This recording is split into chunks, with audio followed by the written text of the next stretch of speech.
Ué? Tá, beleza. Bom, pessoal, vamos começar então a nossa última aula. E, bom, queria muito agradecer a todos, né, pela atenção, agradecer porque foi muito especial poder ter dado essas aulas e me reativou bastante o desejo de me aprofundar mais ainda na palavra de Deus, né? Então, retomar porque eu já tinha parado um pouquinho, um certo tempo, né, de praticar isso.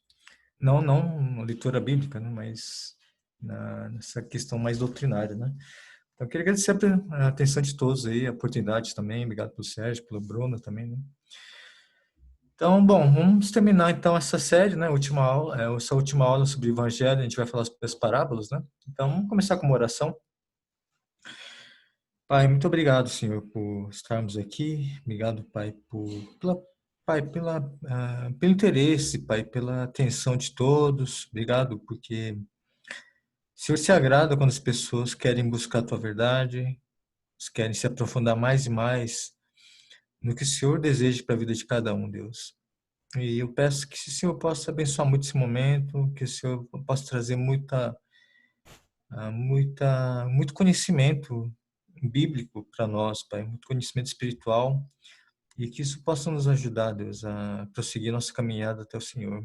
Que eu possa também transmitir tudo isso com pureza, Pai, com, com clareza, Pai, e que seja totalmente a vontade do Senhor. Muito obrigado, em nome de Jesus, Pai. Amém. Bom, pessoal, da última vez a gente falou sobre o Evangelho, eu dei uma visão geral sobre os Evangelhos, né? E hoje a gente vai tocar num ponto que são as parábolas, né?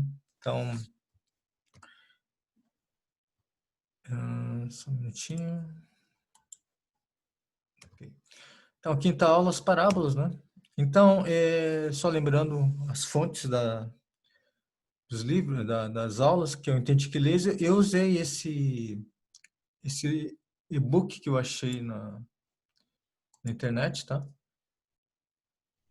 Que é de uma faculdade. Aí depois eu fui ver, eles pegaram eles fizeram uns esquemas, né, tipo sobre as parábolas, e eles pegaram muito desse livro aqui, esse do Roy Zuck, né? Depois fui ver, ver um pouco mais sobre esse livro, falando sobre as parábolas, e eles pegaram muito desse livro aqui, tá? Então achei interessante porque eles fizeram uma coisa mais resumida e eu aproveitei, né? Então, bom, isso aqui a gente já discutiu várias vezes já, então não vou retomar, tá? Então vamos falar sobre as parábolas, né? A importância delas, né? Um terço dos ensinos que a gente vê nos evangelhos, ele vem das parábolas, né? Então, as parábolas eles exercem um papel muito importante nos evangelhos.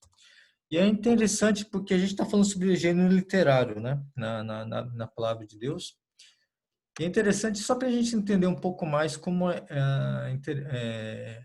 um pouco complexo a questão das parábolas, que as parábolas, na verdade, é um outro gênero literário dentro de um outro. Quer dizer, então, as parábolas são um gênero literário. Eles estão dentro também de outro gênero literário, que são os evangelhos. Então, por isso que a gente fala que é um dentro de outro, né? Então, parábola no português, né? Ele vem do grego parábole, né? E no hebraico, ele chama metal, tá? Uns falam machal, tá? E assim, a definição de parábola, ela não é, por exemplo, a gente tem a ideia, a definição da parábola como aquela história de início, meio e fim, né? Só que isso no hebraico, o machal, o metal, ele tem um sentido mais amplo, né? Que, por exemplo, ele trabalha muito, ele é composto, por exemplo, esse metal é composto de enigmas, quebra-cabeças, parábolas, né? Quer dizer, é, um, uma definição mais ampla, né, da história, do que seja parábola. Tanto que, por exemplo, há uma certa divergência em relação aos estudiosos do que realmente são parábolas nos evangelhos. Então, alguns falam que são 50, outros falam que são 47, outros só falam que são um outro número de parábolas. Por quê? Porque para algumas parábolas são até aquelas histórias mais curtas, né? Então já entende como parábolas também. não só aquelas histórias, aquelas parábolas início, meio e fim. Então, tem essa diferença de definições, então por isso que, por exemplo, às vezes você não vai encontrar, vai ter uma discrepância entre o total de parábolas que vão existir no Novo Testamento, por exemplo, né? Então, em vários tipos de parábolas, né? As parábolas, similitudes, metáforas, epigramas, né? Então, são as diferenças, né, que a gente vê nas parábolas. E assim, o que a gente entende como, às vezes, o efeito do contar de uma parábola é como se fosse um efeito de uma piada, tá? Só vou dar um exemplo, eu vou contar uma piada para vocês. Não é que eu quero ser engraçadinho, é que eu quero usar um pouco esse exemplo de uma piada para a gente entender como é, né? Por exemplo, essa questão da parábola como uma piada. Não é que a parábola seja uma piada, tá? Não é que você tem que achar graça na parábola. Mas o efeito que ela tem é como se fosse uma piada. Então, eu vou contar uma piada, por exemplo, de português. Por que que o português, quando ele foi para o oftalmologista, ele virou alcoólatra? Então, não sei se alguém conhece essa piada. Por quê? Porque o médico deu uma receita para ele, estava escrito assim: compre colírio e pinga 3 vezes ao dia. Então, eu não sei se vocês estão achando graça que eu não estou vendo vocês, tá? Mas assim, qual que é essa questão da parábola como se fosse uma piada? Então, por exemplo, você tem que, para você entender essa piada, primeiro, só às vezes um brasileiro que vai entender essa piada. Por quê? Porque ele vai entender por que que é uma piada de português e também por causa do uso das palavras, por exemplo, a palavra pinga, né? A palavra pinga que dá graça para a piada, né?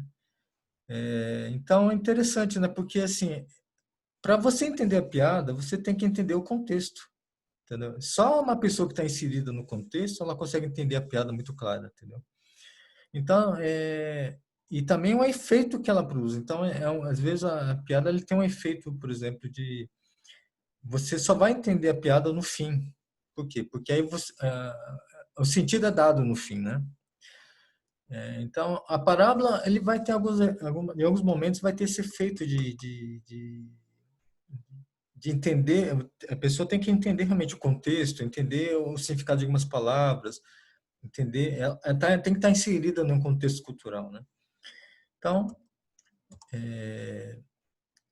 uma coisa que é interessante de entender também, as parábolas, por exemplo, elas não se restringem aos evangelhos, elas aparecem no Antigo Testamento também.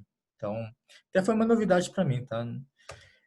Por exemplo, você vai ver essas parábolas no Antigo Testamento, tá?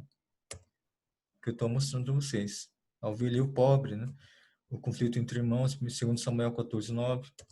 Prisioneiro que escapou, em 1 Reis 20, 25, 49. Espinheiro cedro, no 2 Reis 14:9. A videira que deu uvas bravas, 1 Isaías 5, 1-7. As águias e a vinha, Ezequiel 17, 3-10. Os filhotes do leão, Ezequiel 19, 2-9. Depois vocês podem ver, né? Lá no Antigo Testamento. E interessante que, assim, uma parábola muito que eu não tinha percebido que seria uma parábola, e as pessoas também ainda não falam que é claramente uma parábola, mas é segundo Samuel 12, 1-5, que é a da ovelha e o pobre, né? Então, essa parábola aqui eu vou usar um pouco para também dar uma compreensão melhor de como é que funciona uma parábola, né, para o público, né? Então, essa é a famosa parábola de Natã, de Natã e Davi. Não sei se vocês lembram, né? Que Natã ele vai confrontando Davi sobre uma situação. Então, vamos lembrar um pouco, né? Então, Davi ele provoca a morte de Urias, né? Lembrando que Davi ele engravida da esposa de Urias. Então, para se safar da situação, ele acaba provocando a morte de Urias, né? E então essa situação ela vai se prolongando, as pessoas elas ficam sabendo de toda a situação, mas não tem coragem de confrontar Davi, porque ele é um rei. Então Natan ele assume essa tarefa, né? Então Natan ele chega na corte, ele chega para Davi e ele vai então contar a parábola da ovelha e o pobre para Davi. E como se fosse uma história real, né? E Davi, ele fica indignado com a parábola, né? E ele fala, manda castigar o homem rico que usou a ovelha do pobre. Então, só para lembrar dessa parábola, da história da parábola, então o que acontece? Que havia um homem rico e havia um homem pobre que tinha um terreno e uma ovelha, né? E no caso, o homem rico, ele recebe uma visita e em vez de ele usar, por exemplo, o gado, um boi, um boi da própria fazenda dele, ele vai usar o que? A ovelha do pobre para receber a visita, né? Então Natan ele conta essa história para Davi e Davi indignado ele fala, tem esse homem rico tem que ser castigado, né? E que Natan faz, ele fala assim, esse homem rico é você, Davi. E então Davi entendeu claramente toda a situação, né, o pecado dele, por causa da história que Natan usou, né? Então, essa é uma forma é a mesma forma como Jesus vai usar de uma certa forma as parábolas dos evangelhos. Tá? Então, quais são os propósitos, né, das parábolas quando Jesus utiliza as parábolas? Então, Marcos 4, 11 a 12, vamos ver. Jesus disse a eles, a vocês Deus mostra o segredo do seu reino. Mas para os que estão fora do reino, tudo é ensinado por meio de parábolas, para que olhem e não enxerguem nada, e para que escutem e não entendam. Senão, eles voltariam para Deus e eles os perdoaria. Então, o versículo 11, ele mostra qual é o segredo do reino, né? Que esse segredo ele só podia ser percebido, ele não podia ser percebido pelas pessoas que estivessem fora do reino, né? Então, somente para as pessoas que estivessem dentro. Então, essa parábola é como se fosse um enigma para eles, né? Para as pessoas de fora, né? Então, as parábolas têm um duplo objetivo. Primeiro, ele tem a função de confrontar o público a tomar uma decisão ou a favor ou contra o ministério de Jesus. E para os discípulos, pessoas que estão, digamos, dentro do reino, transmitir as verdades espirituais. E essas verdades eles confrontavam os discípulos a crescer espiritualmente. Então havia esse duplo objetivo. Então, uma certa forma, seria como se fosse um enigma ou uma forma, por exemplo, de confrontar o público que, digamos, não era o público dos discípulos, né? Eles deviam, por exemplo, ser confrontados com a história das parábolas e aí eles precisavam tomar uma decisão se eles iriam aderir à causa de Jesus ou não. E para os discípulos, na verdade, assim, era reenfatizar algumas verdades espirituais que Jesus já estava ensinando para eles.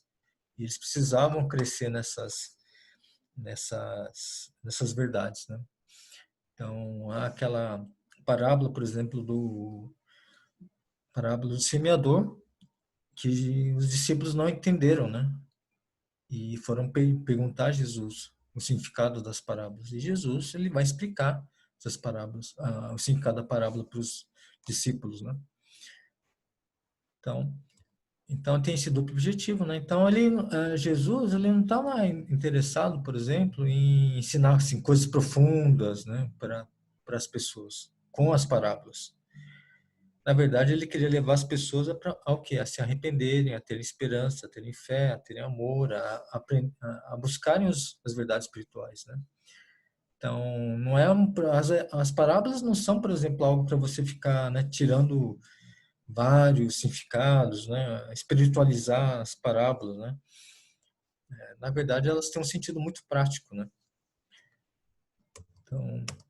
Então a gente tem também, por exemplo, que entender que para a gente entender as parábolas, a gente tem que entender que tem parábolas que apresentam um contexto logo imediato, né? E tem parábolas que não apresentam contexto. E nesse sentido a gente tem que então investigar o contexto, né?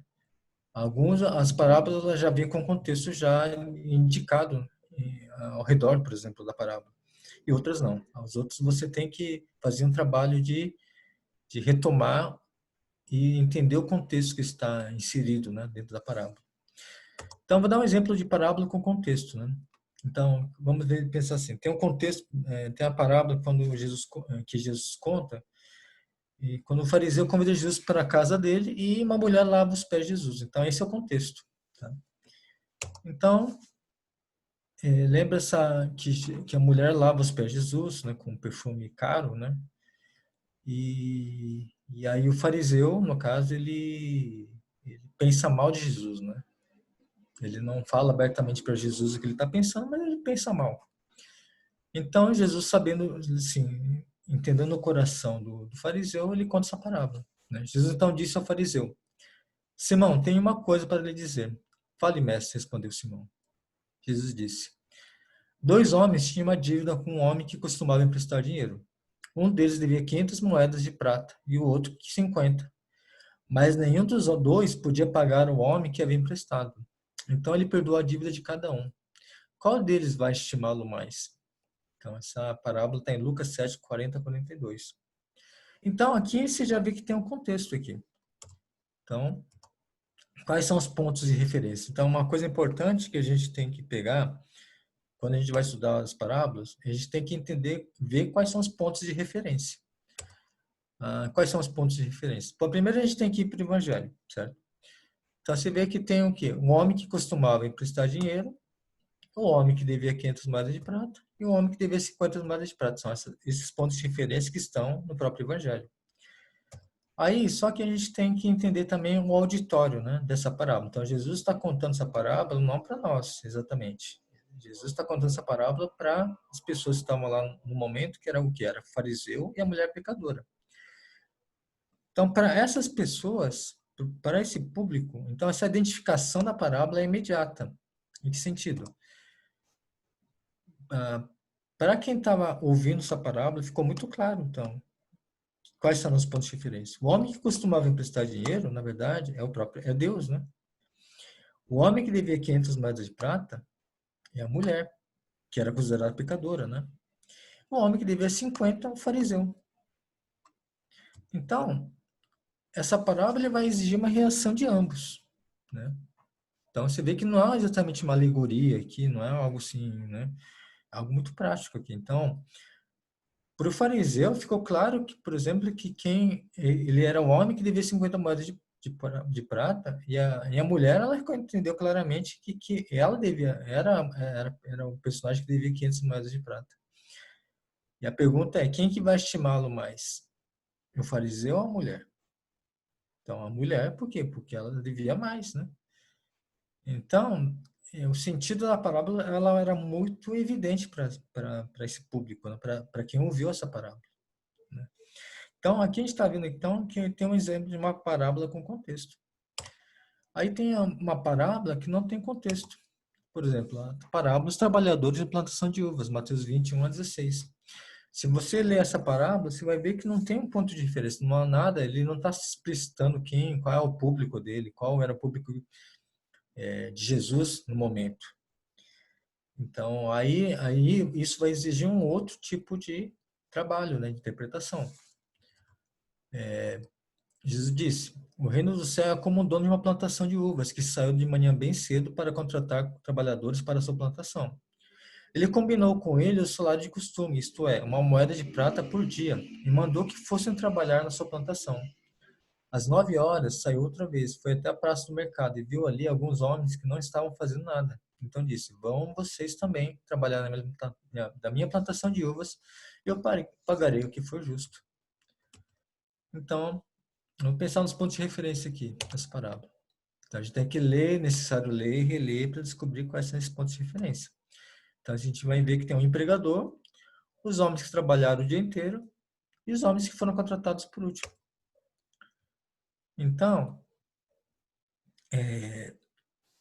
quando Jesus conta essa parábola, ele tem um alvo específico, um público específico, né? Então, esse público, na verdade, ele deve se identificar com quem? Com os homens que trabalharam o dia inteiro. Então, se você for entender essa parábola, por exemplo, então é assim, essa parábola é difícil até para a gente entender, por exemplo, o nosso padrão de justiça, né? Porque o que acontece? Jesus pagou o mesmo valor, não, Jesus não, desculpa, o dono da parábola, o homem da parábola, que o contratante, ele pagou o mesmo valor para uma pessoa que trabalhou o dia inteiro, para uma pessoa que foi trabalhar as últimas horas do dia na plantação dele. É o mesmo valor. Então, você pensa, puxa, mas qual a justiça disso, né? Então, na verdade, isso na verdade está mostrando muito claramente a misericórdia e a graça de Deus, né? Quer dizer, para as pessoas que, por exemplo, trabalhavam o dia inteiro, então, as pessoas que se identificaram para trabalhar o dia inteiro, isso foi um escândalo, né? Mas para as pessoas que foram trabalhar o último, por último, isso foi uma bênção e uma graça, né? Então, havia um público específico, né? Jesus terminou dizendo, assim, aqueles que são os primeiros serão os últimos e últimos serão os primeiros. Então, se você for observar, então, tomando os pontos de referência, é bem provável que Jesus está falando que os homens que trabalharam o dia inteiro, na verdade, é o povo judeu. E os homens que chegaram para trabalhar nas últimas horas é o povo gentil. Então, a gente pode entender um pouco dessa parábola nesse sentido, né? Mas isso, por exemplo, esse é um trabalho de gente retomar, reler, né, esses pontos de referência, né, que a gente tem, que não, no caso, não tem um contexto. Mas pelo próprio andamento da história, a gente vai identificando quais são esses pontos de referência e recebendo a lição que é dada aí. Então, as parábolas do reino dos céus. Então, uma coisa que lembrando que eu falei na última aula, que o reino dos céus é um assunto muito importante nos evangelhos. Eles vão ser também um tema muito recorrente no reino, nas parábolas também. Então, você vai ver muitas parábolas do reino dos céus. Só lembrando aquelas parábolas que falam, né, do homem que comprou um terreno, que ele fazendo um paralelo, né, de uma pessoa que encontrou um reino, é um homem que, que vende tudo que tem e compra um terreno, né? Então, são várias as parábolas que vão tratar do reino dos céus. Então, em Mateus 13:11 ele fala: vocês, Deus, mostra os segredos do reino do céu, mas a elas não lembra do enigma, né, que é dado para as pessoas que não são do reino, né? Então, um grande número de parábolas começam assim, né? O reino dos céus é como? Então, você vai ver esse Mateus 13, 24, 31, 33, 44, 45, 47. Então, vocês estão vendo que isso aparece muito em Mateus 13, né? Lembrando que Mateus 13 é onde Jesus fala muito claro sobre a questão do reino, né? Lembrando da última aula. Então, o reino dos céus é um tema, né? Foi tema do ministério itinerante de Jesus, Mateus 4, 17 a 23. E o Sermão do Monte, né? Também fala muito claro sobre o reino dos céus, que a gente viu também na última aula. Então vamos pensar em umas características das parábolas, tá? Cotidiano. Então, você vai ver nas parábolas que vão ter muitos elementos da natureza. Então, quando eu falo do cotidiano, são costumes, é o cotidiano das pessoas na época que viviam no ambiente rural, né? Então, você vai ver muita questão do semeador, do lavrador, né? Então, questões, costumes familiares que faziam parte do dia a dia das pessoas na época de Jesus, né? Então, são coisas muito do cotidiano, porque é uma identificação imediata, né, das pessoas na época. Quando eles ouviam sobre essa parábola, isso já tocava na mente deles, né? Então, a questão do suspense, né, por exemplo, havia um suspense. Quando Jesus contava as parábolas, as pessoas ficavam pensando assim, o que vai acontecer, né? Né? O que vai acontecer com essas pessoas? Que atitude que essas pessoas vão tomar? Então, Jesus gostava de estabelecer um suspense, né, para as parábolas, justamente para no final ele dar um ponto final e as pessoas, né, ficarem espantadas, né? Então você vai ver muitos conflitos, né, nas parábolas, né? Por exemplo, justamente da parábola que a gente falou agora, né? Os homens que trabalharam uma hora no dia e homens que trabalham o dia todo. Então havia um conflito já entre essas pessoas, né? Então tem as tríades também, que são, por exemplo, algumas parábolas que tem três personagens, né? Então a gente vê um deles, né, que é aquela parábola do que Jesus conta, que é do homem que devia 500, o homem que devia 5.000 e o homem que emprestava. Então, se vê que são três personagens que aparecem, né, nas parábolas. Então, são várias, algumas parábolas aparecem isso, né? A parábola do filho pródigo, do Deus amoroso, né, no caso, que é o pai, o filho mais novo e o filho mais velho, né? Então, por exemplo, tem a questão da inversão também, né? No caso, quando a parábola apresenta alguma vantagem no início, é o ponto de vista que será desfavorecido, né? Então, ele fala, por exemplo, com o interlocutor, isso é uma maneira de enxergar as coisas. Então, eu acredito que, mano, um sentido da inversão, por exemplo, é a parábola do bom samaritano. Por quê? Porque você nunca, para um judeu, era um escândalo, por exemplo, o que Jesus estava contando, que na verdade o samaritano foi quem socorreu uma vítima, né, uma pessoa, e não o sacerdote, não, por exemplo, o auxiliar do sacerdote, né, que no caso deveriam, por exemplo, ter prestado socorro ao homem ferido. Na verdade, quem socorreu na parábola o homem ferido foi o bom samaritano que, na verdade, era mal visto pela sociedade na época, né? Então, essa questão da inversão, né, que Jesus apresenta. Outro ponto interessante das parábolas é a ênfase final, né? Quer dizer, então, o importante das parábolas surge somente no final, para dar aquele sentido, aquela surpresa, né? Dar o sentido da piada, né? Então, um bom sentido, né? Discurso direto, por exemplo. Então, nas parábolas, Jesus falava o que os personagens diziam, né? Então, havia uma questão de discurso direto. Perguntas retóricas, né? Então, essas perguntas que confrontavam o ouvinte, faziam ele refletir sobre o que estava sendo falado, né? Uma hipérbole, né? Por exemplo, algo que é algo muito surpreendente que aparece, e algo surpreendente fora do comum que aparece no final, né? Exagero, por exemplo, alguns detalhes exagerados, por exemplo, 10.000 talentos. Quando se falava 10.000 talentos, um valor exorbitante na época, né? Esse Mateus 18, 24. Então, é um pouco exagero no que Jesus fala, justamente para fazer esse contraste, né? Esse contraste, por exemplo, de 5.000, uma pessoa que deve 5.000 moedas de prata e outra que deve 500, né? Então, por exemplo, a parábola, elas não têm muitos detalhes, ela não faz questão de apresentar detalhes. Então, para quê? Justamente para que as pessoas não ficassem interpretando de uma forma errada a parábola. Quer dizer, então havia uma preocupação ela ser muito direta, né? Tá? Então, são umas características das parábolas que a gente tem que prestar atenção, né? Entender como elas funcionam, né? Então, vamos partir para a interpretação das parábolas, né? Então, o que a gente tem que pensar, então, é que a gente tem que pensar no que Jesus quis dizer e não no que as pessoas querem ouvir, né?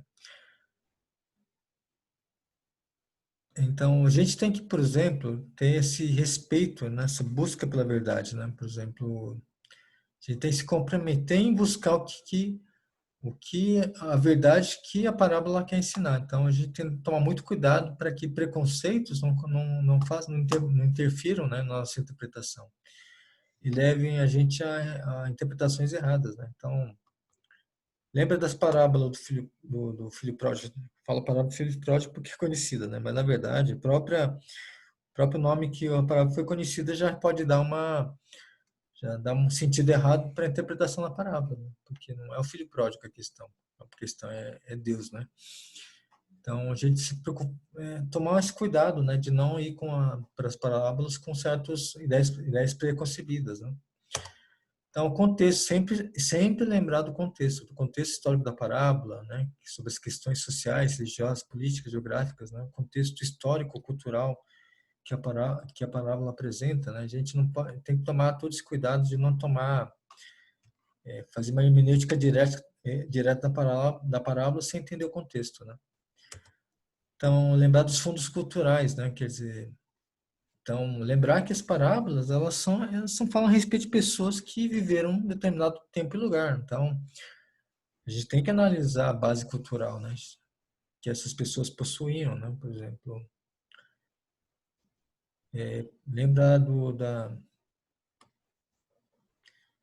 ah, bom, depois eu vou entrar numa interpretação de uma parábola que isso vai ficar mais claro, tá? O tipo de literatura. Então a gente tem que entender, por exemplo, como é o gênero literário da parábola, né? Verdade central. A gente tem que sempre buscar uma verdade, a verdade principal que a parábola quer ensinar para a gente, tá? A parábola pode ensinar várias verdades? Sim, pode. Mas primeiro a gente tem que entender a verdade central. Tá? Então, continuando. Quais são os extremos que a gente tem que evitar numa parábola, para a interpretação de uma parábola? A gente procurar, então, são extremos, tá? O que que a gente costuma muitas vezes fazer? Procurar uma verdade espiritual em cada detalhe, quer dizer, a gente alegoriza tudo, né? Por exemplo, tudo é espiritual, tudo, por exemplo, tem um significado, né? Então, por exemplo, você vai ver alguns intérpretes no século V, IV, Santo Agostinho, por exemplo, ele pegava uma parábola e ele alegorizava tudo, né? A ponto de, por exemplo, colocar algo que não estava explícito, né, na parábola. Então, muitas pessoas estudiosas, né, muitos mestres, pais da igreja na época, eles usavam, eles alegorizavam tudo, né, na Bíblia, inclusive as parábolas, né? Então, a gente não pode se preocupar com uma verdade espiritual em cada detalhe da parábola. Então, também, embora há uma verdade central, a gente tem que entender que também que não há apenas uma única verdade espiritual. O que a gente tem que tomar um certo cuidado é que também a gente não pode extrapolar e além, tipo, dessas verdades, né? Então, é uma verdade central, há verdades também que a gente pode extrair delas, que não fujam, por exemplo, do campo da nossa interpretação, tá? Mas também a gente não pode expandir essa interpretação além de várias verdades, tá? Mas buscar uma verdade central e também algumas verdades que estão ao redor, né? Que estão dentro do campo da interpretação. Então, algumas dicas, tá? É sempre considerar o contexto das palavras de Jesus, né? Quando Jesus vai falar, vai ensinar. Então, a gente tem que sempre estar. Quando Jesus vai contar uma parábola, a gente tem que prestar atenção no que ele está falando antes da parábola e que ele vai falar depois, né? Então, procurar uma introdução. Então, Jesus muitas vezes ele vai introduzir a parábola, né? Por exemplo, tem aquela parábola do fariseu e do cobrador de impostos, né? Que Jesus ele fala assim. Então, no final, por exemplo, ele fala que a parábola é justamente para as pessoas que davam um valor muito acima para eles próprios, né? Então, você tem uma aplicação aí que Jesus já está dando aí, né? Então, se essa, por exemplo, essa introdução à aplicação, ela é dada pelo Jesus ou pelo autor do Evangelho, né? Então, um ponto que a gente tem que entender em relação a isso, que a gente não pode, por exemplo, usar as parábolas para formular uma doutrina, tá? As parábolas não foram criadas para doutrinas, tá? Então, tomar esse cuidado, né? As parábolas, elas ilustravam algumas verdades que Jesus queria ensinar para as pessoas na época, e elas podem ser aplicadas para nós, com devido cuidado, mas nunca para formular doutrina. Então, lembrar que as parábolas, então, elas foram usadas muitas vezes para esconder as verdades espirituais, né? Principalmente para as pessoas na época, né? Nem sempre esse significado é claro. E jamais estão, de novo, né? Basear numa doutrina, numa parábola, né? Então, a gente tem que buscar sempre aprender das próprias explicações de Jesus. Então, por exemplo, entender a parábola do semeador nos ajuda a entender as outras parábolas, né? A forma como, por exemplo, Jesus. Então, o que eu quero frisar com isso, por exemplo, é que assim, Jesus, quando ele conta a parábola do semeador para as pessoas, então nem os discípulos entenderam muito claro as parábolas, então você vê que até para os próprios discípulos isso se tornou um enigma, né? Mas que Jesus depois ele vai explicar a parábola do semeador. Então, logo depois ele explica a parábola. Então, A gente tem que, por exemplo, entender a forma como Jesus explicou a parábola, né? Usar esse mesmo método, né, que Jesus usou. Então, procurar as verdades centrais da parábola e, e tem essas verdades centrais, mas elas têm que estar em harmonia com a verdade central, né? Então, digamos que você encontre outras verdades ensinadas pela parábola, mas que ela tem que estar de acordo com uma verdade central. Então, eu queria usar como exemplo, para a gente fazer uma espécie de exegese, Lucas 15, 11, 32, que é a parábola do filho pródigo e filho perdido, né? Então eu falei que eu tinha ensinado essa parábola, na verdade é agora que eu vou ensinar, né? Desculpa, gente. Então a parábola do filho pródigo e filho perdido. Então uma das mais conhecidas, né, que nós temos, né? Qualquer pessoa que vai, pessoas leigas na Bíblia, elas conhecem a parábola, né? Então, vamos pensar um pouco, começar por essa exegese, tá? Então, pensando no Evangelho de Lucas, né? Então, lembrar que o público de Lucas, do Evangelho de Lucas, são cristãos do mundo greco-romano, né? Então, Lucas, por exemplo, a ênfase do Evangelho de Lucas é buscar salvar o perdido, incluindo os gentios. Então, Jesus é caracterizado como Salvador universal. Isso a gente vê na genealogia, por exemplo. Então, na genealogia de Lucas, Jesus é filho de Adão, né? Não filho de Abraão. Lógico, desculpa, ele é filho, descendente de Abraão, de Adão. E também descendente de Abraão, né? Mas Lucas frisa muito claro que Jesus é descendente de Adão. Então, a gente vê que Lucas, então, há uma perícope, né, em Lucas 13:10 e Lucas 17:10, que é essa perícope, esse bloco de ensino, esse bloco de assuntos, na verdade, o assunto principal é Jesus contra o farisaísmo. Então, é nesse aspecto que a parábola de Lucas ela está inserida, né? Então, é uma argumentação contra o farisaísmo, os fariseus. E ela está em conjunto com a parábola da ovelha perdida, a parábola da moeda perdida e a parábola do administrador astuto. Então ele está nesse contexto aqui, né? Dessas parábolas. Então, quais são os pontos de referência dessa parábola? Então, a gente vê que tem o pai, que é o dono da propriedade, o filho mais novo, que é o filho que vai para o mundo, né? Depois de receber a herança. O filho mais velho, que é o filho que fica com o pai, que ele não abandona o pai, tá? É o filho mais velho. Então são esses três, é uma tríade, né? Lembra da tríade? São três personagens. E há um conflito também que vai se estabelecer, então, por exemplo, com o filho mais velho e o filho mais novo, né? Então a gente tem que entender esse conflito também. E se a gente for pegar o contexto, né, pegar a perícope, então a gente vai entender que, por exemplo, qual é o auditório dessa parábola quando Jesus conta essa parábola?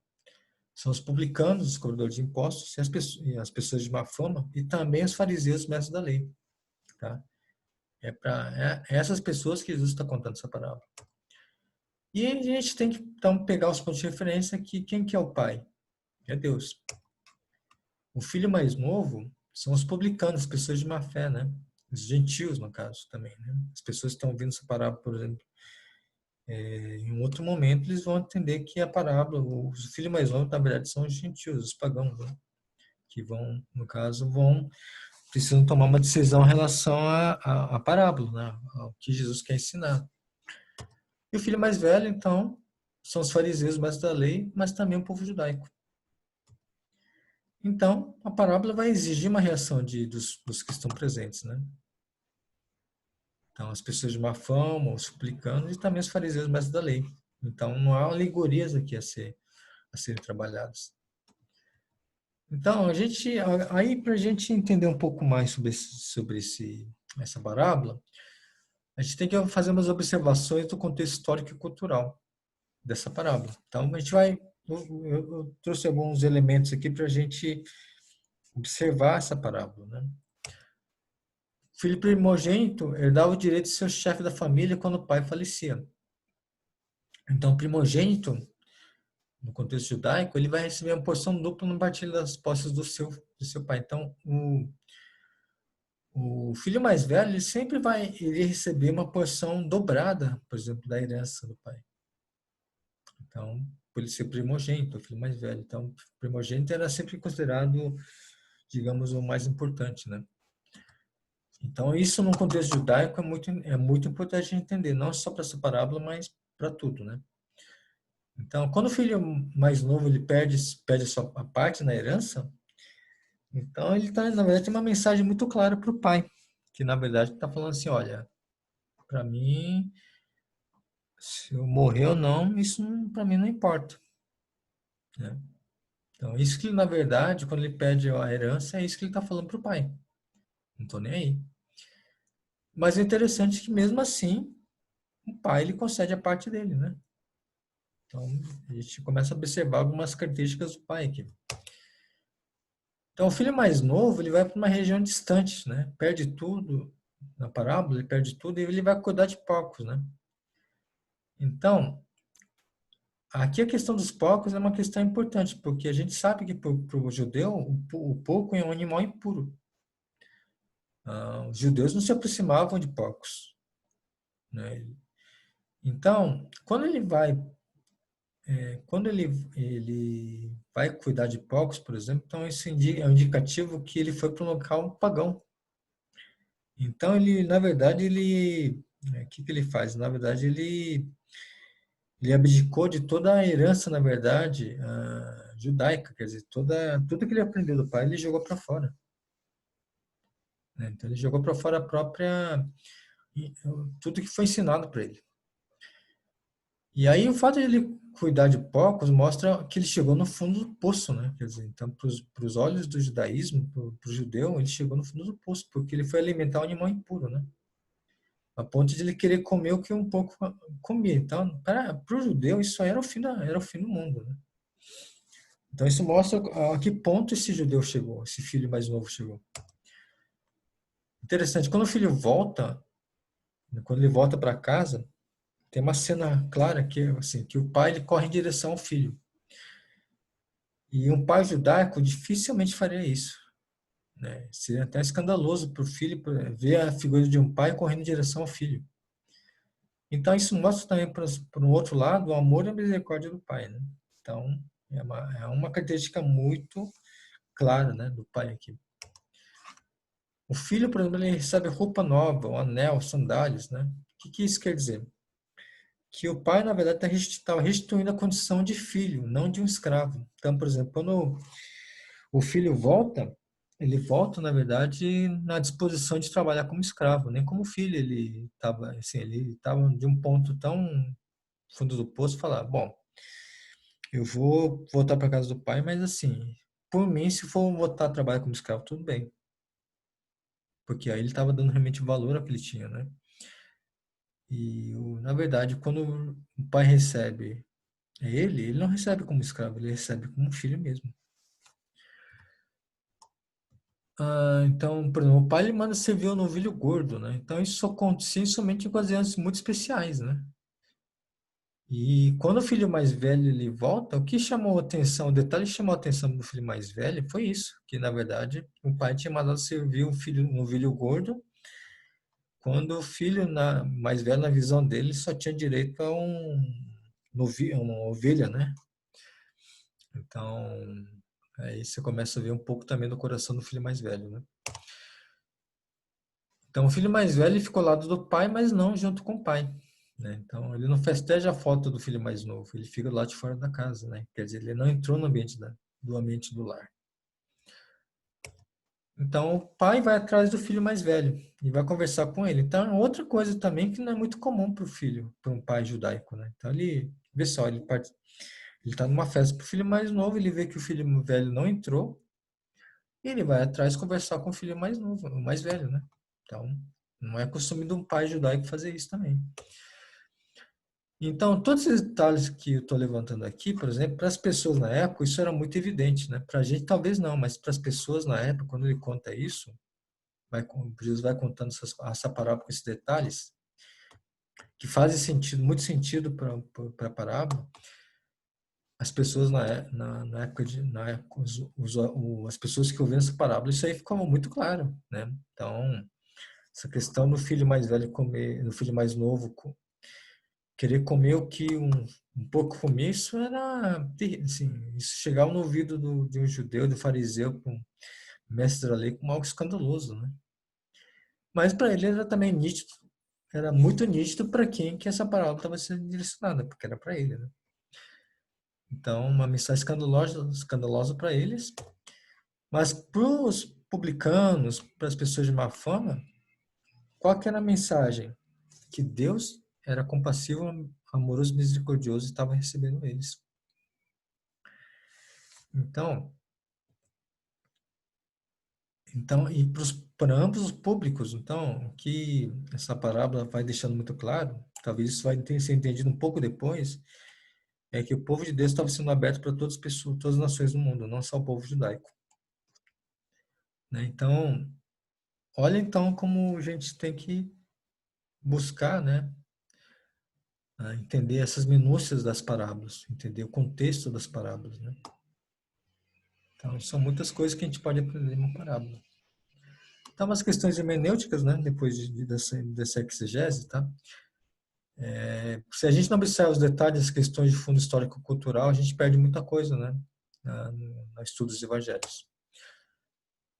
Então, lembrando que o título do filho pródigo ficou marcado, né? Então, isso é um acréscimo, tá? Não faz parte do original.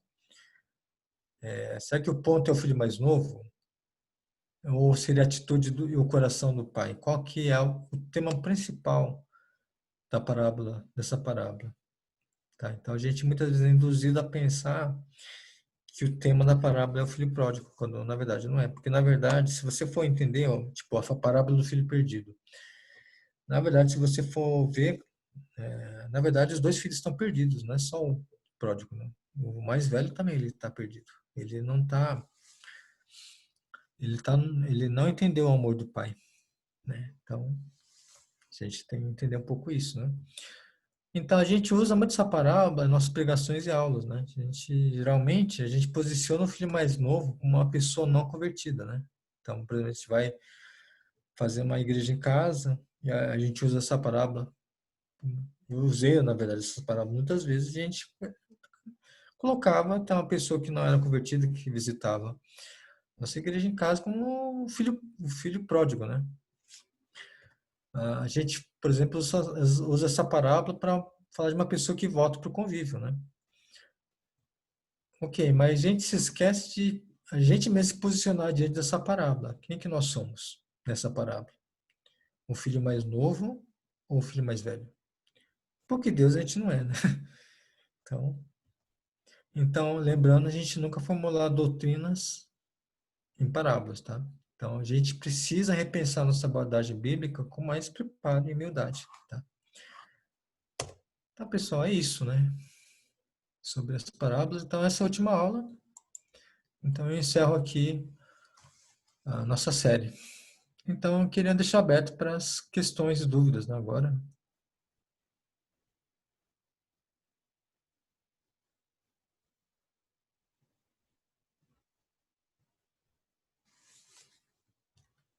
Não sei se foi muito rápido.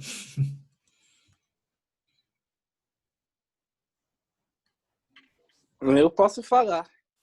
Pode? Gostei muito, porque às vezes quando eu estava lendo parábola, eu não entendia muito bem o contexto, sabe? Eu sei que era daquela época, mas eu me perdia que eu trazia muito doutrina na minha vida. Então isso tirou muitas dúvidas de mim. Eu quero ver as parábolas de novo, eu quero reler tudo que eu li, né? Para saber como funcionava naquela época, porque eu trazia como uma doutrina. Então, essa parte para você frisar na doutrina me assim, deu uma luz assim na minha vida, sabe? Então, eu agradeço muito. Eu curti bastante a aula de hoje. Ah, bem. Na verdade, assim, né, a gente tem que repensar. Isso se aplica para mim também, né? Muitas vezes, no calor da hora, eu acabo usando as palavras de uma forma errada, né? Então, a gente tem que rever esse uso nosso das parábolas, né? Lógico, não vamos espiritualizar tudo, não vamos ter medo de estudar ou de usar as parábolas, tá? Não é, nós não tem que ter medo, né? Mas tomar um certo cuidado, né? Edson, é Clara, eu não, você falou o filho mais novo não é a pessoa que faz, você está falando que o filho mais novo são os publicanos, são as Ah, pessoas que não desculpa, você conhecem. pode falar um pouco mais alto? Eu não estou escutando. Você falou que o filho mais novo não é o filho que sai da igreja. No caso, o filho mais novo é quem não conhece a Deus, quando fala dos publicanos. No caso, assim, o que eu quis dizer com essa questão das parábolas primeiro, a gente tem que contextualizar a parábola. O que acontece é que a gente pega a parábola e a gente faz a aplicação direta para nós, entendeu? Ou para a situação que a gente vive hoje. Então, a gente tem que tomar um certo cuidado. Por exemplo, a gente já aplica essa parábola para a pessoa que não é convertida, digamos assim, tá? Eu não estou falando para você que pode ser usado dessa maneira ou não, mas exige um estudo mais aprofundado nosso, mais cautela nossa sobre isso, tá? A Certo, gente mas tem que aí delimitar no muito caso sobre bem. o filho mais novo não tem uma definição. Qual seria a aplicabilidade no caso o filho mais novo? É que assim, a aplicabilidade, ela depende muito do nosso contexto, tá? Que a gente está vivendo, o que a gente está usando, tá? O que eu quis usar como exemplo, por exemplo, que a gente usa muito essa parábola, eu também usei, na verdade, essa parábola, sempre referindo a pessoa que volta para a igreja, a parábola do pródigo para a pessoa que volta para a igreja. Eu queria, na verdade, colocar, assim, não, por exemplo, não colocar dúvidas, mas vamos pensar um pouco melhor. Será que é isso mesmo? Eu também não tenho uma resposta para você se Ah, é tá. ou Não, não. é isso que eu queria, É, né, tirar a dúvida, né? Porque para mim não ficou nem sim, nem não. Falei, deixa eu perguntar direito se tem uma então, aplicação definida, assim, isso, né? Mas tudo bem, se não tem uma aplicação assim é, eu, definida, é para isso, é para aquilo, então é só é, para eu ter. eu refiz, na verdade, essa aplicação para essa aula.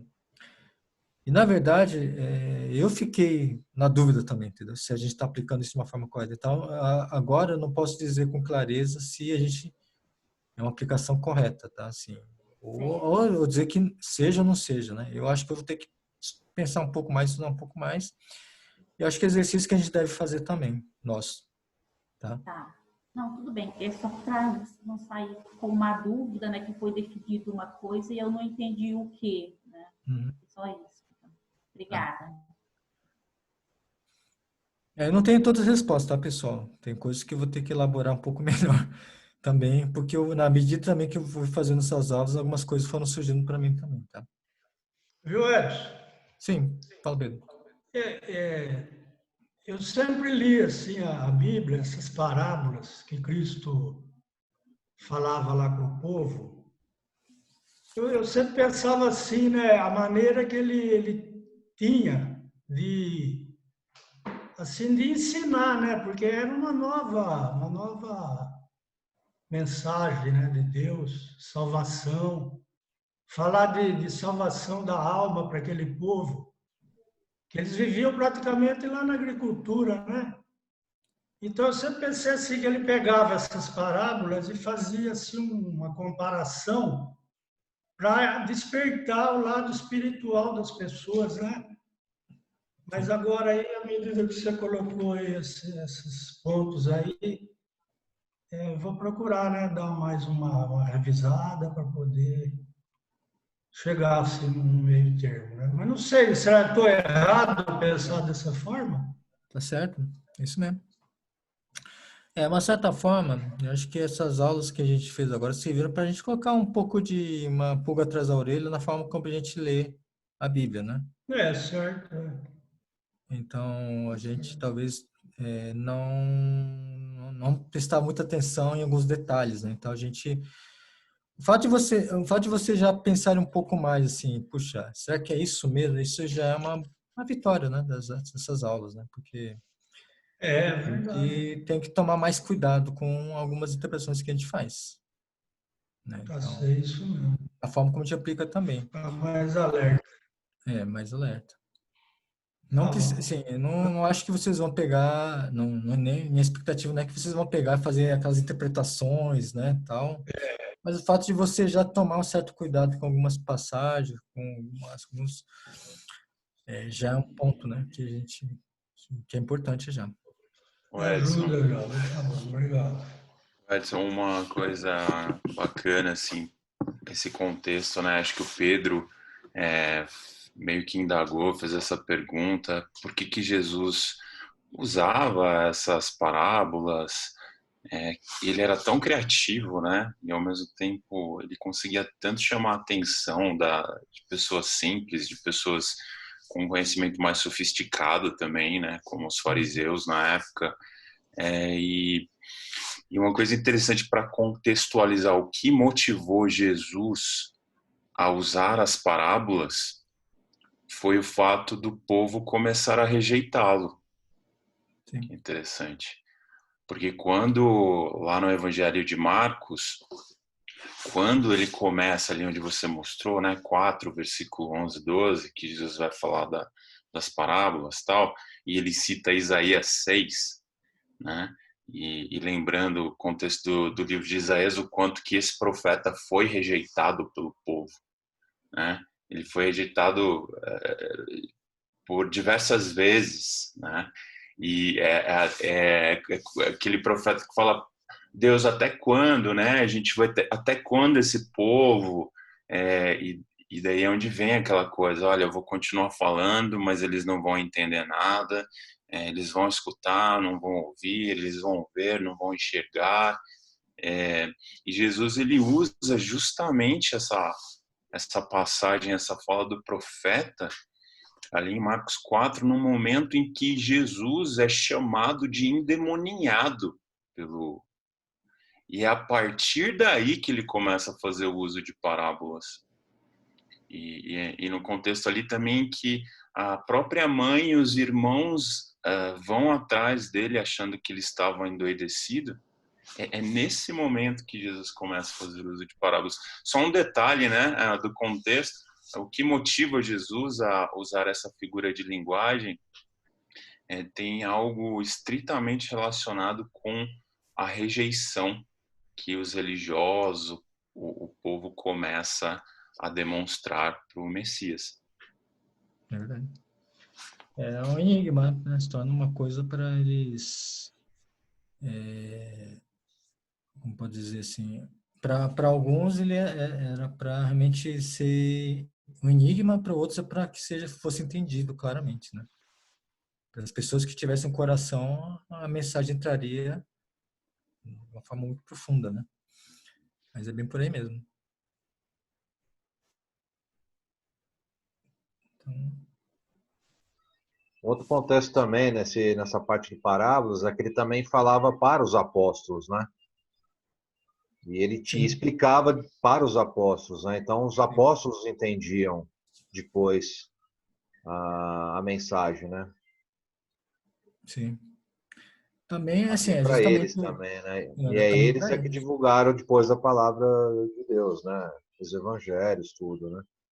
Exato. Então, o público também, na verdade, também é nos apóstolos. Os apóstolos estavam com eles lá também, né? Então, servia para eles também, né? Também tem essa outra via, né? E muitos apóstolos não entendiam mesmo, né? Você vai ver que em algumas parábolas não entenderam. E ele insistia e explicava, né? Ele sentava com eles depois, explicava direitinho, né? Era bem É, didático. sim. Tanto que os apóstolos foram entender claramente a mensagem. Por exemplo, você vai ver na última passagem de Lucas que um dos discípulos, os dois discípulos de Jesus que iam para Emaús, eles só foram compreender o que a mensagem realmente quando Jesus chega para eles, explica para eles, né? Então você vê Sim, que, mesmo assim, passaram muito tempo por Jesus, não entenderam. é E a gente verdade. também é assim, né? A gente até que também entender algumas mensagens, a gente demora um pouquinho também, né? Tem que desenhar, né? Tem que desenhar. Então, acho que você conseguiu deixar atiçar o nosso desejo de conhecer mais as parábolas E em agosto, o James, eu já falei para vocês, ele vai dar uma série de 4 aulas só falando de parábolas. Então, acho que a gente vai ter um banquete aí maravilhoso para quem gosta, se interessa mais por esse uso de recurso que o próprio Jesus, o Filho de Deus, fez para ensinar coisas espirituais para a gente. Eu acho que vocês vão gostar bastante. Então, agosto tem uma série inteirinha sobre isso. Obrigado, Edson, porque você realmente conseguiu fazer a gente querer mais esse assunto, né? Pelo menos assim como eu saio dessa aula hoje. Um aperitivo, né? Vocês vão ter um banquete lá com o James, vai ser bem especial. Eu vou estar vendo essas aulas aí. Bem. Bom, gente, acho que tem mais uma pergunta. Deixa eu ver só aqui.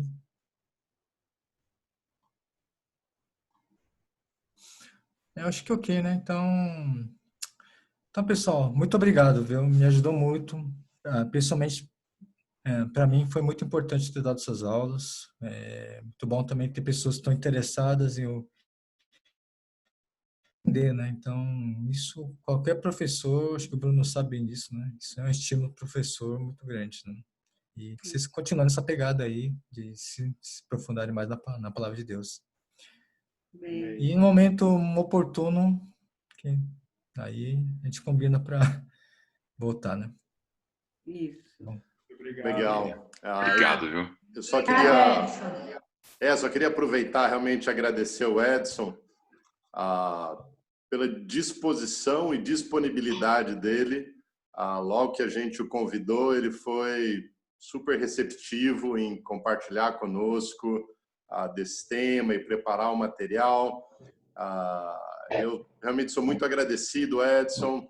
Você é super aberto, você considera as coisas, você se coloca numa posição, mesmo ensinando, muito humilde. Isso realmente nos encoraja bastante. Como o pessoal falou, acho que isso despertou muito esse interesse da gente querer conhecer mais, da gente tomar um pouquinho mais de cuidado ao sair aplicando as coisas, tentar entender o contexto, gastar esse tempo. Acho que isso foi muito rico mesmo. Obrigado por toda essa série que você deu, com muitos toques, com muitas dicas.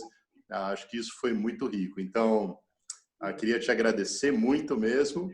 E também lembrar o pessoal que a partir da semana que vem a gente começa uma nova série, que o tema é o estudo sobre o fim dos tempos. Eu acho que não é a pandemia ainda, mas eu acho que vai trazer vários elementos para a gente conhecer mais da palavra, pensando nisso também. Então, queria estender o convite para vocês para o próximo mês, né? Vão ser mais 4 aulas. Pessoal, muito obrigado a todos pela participação. E Edson, mais uma vez, brigadão. Obrigado a todos. Tchau, gente. Tchau, Obrigado, gente. Um irmão. abração. Obrigado, Fica com Edson. Deus. Boa semana. Tchau, gente. Tchau. Tchau. Boa noite, tchau. Boa noite, querido. Boa noite.